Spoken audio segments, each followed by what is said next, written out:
Ce qu'il faut savoir, c'est que le secteur de l'hôtellerie de plein air, c'est un secteur hyper dynamique. C'est-à-dire qu'il fonctionne quelques mois par an, mais en fait, c'est un secteur qui est en excellente santé financière.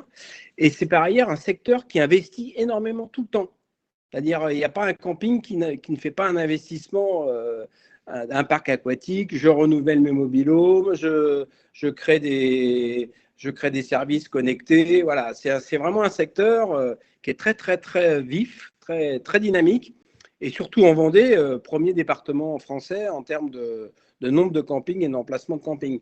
Donc, ce n'est pas du tout innocent de s'intéresser au fonctionnement de Samy Place, Samy Bois, qui est un acteur important dans le domaine du camping. À la fois parce qu'il fournit des fenêtres qui vont habiller les mobilhomes, rideaux ou autres, et à côté de ça, il y a une autre activité où il fabrique des chalets qu'on va retrouver éventuellement, des chalets en bois qu'on va retrouver éventuellement dans les campings. Donc c'est vraiment, c'était tout à fait pertinent qu'on aille les voir et qu'on se penche sur leur activité.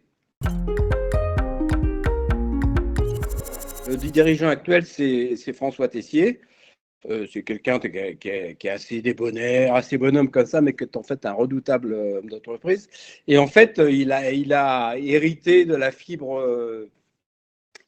industrielle et commerciale de son père, qui était une figure, enfin qui est décédé aujourd'hui, mais qui était une figure du patronat vendéen, puisque c'est son père qui a créé IRM, qui était le premier fabricant français de mobil-home. IRM qui existe toujours, mais qui n'appartient plus à la famille Tessier, mais en fait, l'actuel dirigeant de Samy Place, Samy Bois, c'est le fils d'un industriel très très connu en Vendée, puisque c'était le créateur du premier fabricant de mobil-home en France. Hein, c'était vraiment IRM, c'est énorme.